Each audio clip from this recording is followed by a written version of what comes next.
D'après les informations, quand Thomas Edison échouait à chaque fois qu'il tentait de faire une ampoule électrique et ça ne marchait pas, et on lui demandait pourquoi tu échoues et tu continues toujours. Voici la phrase qu'il dit. Je n'ai pas échoué, j'ai juste appris une autre manière de comment ne pas faire une ampoule électrique. Oui, une réponse très sage, une réponse que j'admire beaucoup. Voilà pourquoi aujourd'hui, j'ai choisi de te donner 5 avantages de l'échec, de l'adversité. Et une fois que tu prends l'adversité de son bon côté, je peux te garantir que tu seras un génie comme Thomas Edison.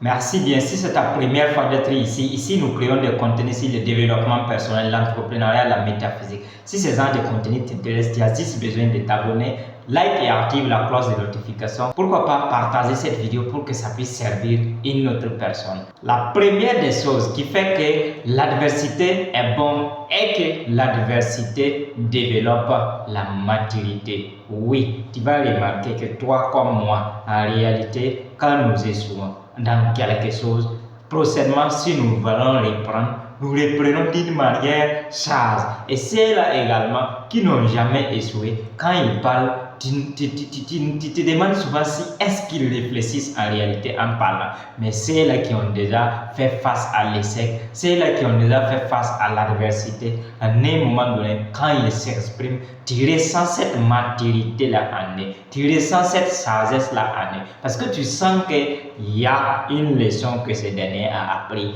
que les autres n'ont pas appris. Et si, en tout cas, il y a quelque chose que j'aimerais te dire, face à chaque échec, tu dois te demander quelle est la leçon que j'apprends de cet échec. Et une fois que tu tires une très bonne leçon, tu deviendras de plus en plus mature.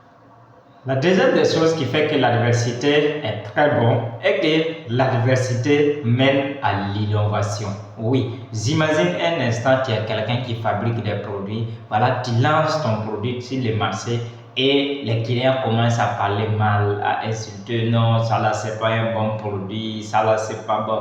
Donc, tu vois que automatiquement, toi en tant que concepteur de produits, si réellement faire le produit te tient à cœur, ben, tu ne vas pas abandonner. Maintenant, ce que tu vas faire, c'est quoi? Tu vas essayer d'innover. Tu vas essayer de prendre les arguments des clients pour innover. Et c'est ça qui fait que c'est très important. Mais imagine un instant si les clients ne t'avaient même pas insulté, ne t'avaient pas parlé mal, n'avaient même pas fait un retour négatif envers toi. Tu vas voir que tu vas maintenir ça pensant que tu es bon. Et même tes talents, c'est comme ça. Souvent, si tu n'as pas quelqu'un qui critique souvent ce que tu fais, qui est contre ce que tu fais, qui fait que tu fais face à des difficultés, tu ne vas pas te remettre en cause. Et en ne te remettant pas en cause, tu feras toujours la même chose, même si réellement ce n'est pas totalement sur la bonne voie. La troisième des choses qui fait que l'adversité est souvent bonne est que l'adversité motive. Oui, je ne sais pas toi, mais je vais m'approcher bien pour te parler.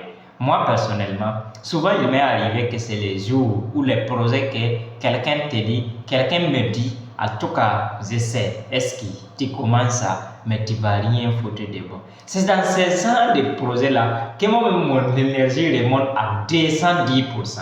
Et c'est dans ces genres de projets-là que je réussis encore mieux. Donc voilà pourquoi souvent quand il y a un objectif, souvent même quand tu échoues, ça te pousse encore à aller de l'avant. Ça te permet encore de poursuivre, de retrouver cette motivation.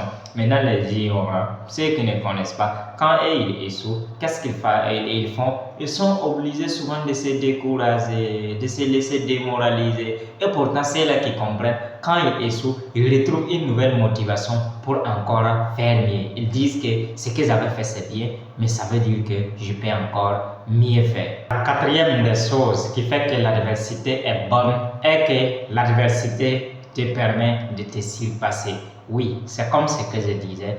En réalité, quand tu échoues ou quand quelqu'un même est contre toi, ça t'amène à doubler d'efforts, à aller de l'avant. Donc, par exemple, quand tu tentes quelque chose et ça ne marche pas, en réalité, quand tu vas revenir, tu ne vas plus revenir de la même manière. Tu vas revenir avec une force. Prenons l'exemple, nous sommes en période d'examen dans mon pays ici, du baccalauréat, oui. Donc, prenons l'exemple de ceux qui sautent, par exemple, triple saut ou même saut en longueur. Donc, quand tu sautes pour la première fois, on dit c'est bien ou même on dit ce n'est même pas bon. Donc, quand tu vas revenir prochainement, pour celui qui a un objectif pour le bac, réellement, il va changer une autre manière de sauter. Il va revenir encore plus fort, il va revenir encore avec plus de force. Donc, voilà pourquoi souvent l'adversité est une bénédiction, parce que ça te permet de te surpasser. Si quelque chose t'a plu dans cette vidéo, rassure-toi que tu t'es abonné, like et active la cloche de notification parce que ça fait quelque chose de grand à la scène. Et également, ça permettra à tes petits frères là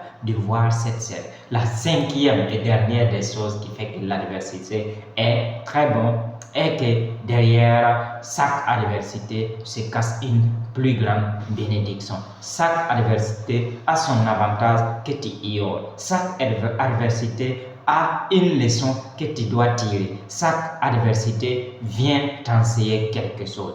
Une fois que tu échoues, au lieu de te demander pourquoi moi, demande-toi qu'est-ce que cet échec-là vient m'apprendre. Qu'est-ce que je dois apprendre de cet échec? Et une fois que tu te poses cette question, je peux te garantir que tu feras quelque chose de grand et tu deviendras cette meilleure version de toi-même. Est-ce que le milliardaire en dollars, tout ira bien si tu te concentres sur ce qui est bien. Intro. Quel est votre rêve? Footballeur international, médecin international, entrepreneur international ou riche? Oui, c'est possible. C'est possible avec l'apprentissage continu. Métaphysique, spiritualité, entrepreneuriat, développement personnel, business avec skill le milliardaire en dollars. Suivez nos conférences, séminaires, formations.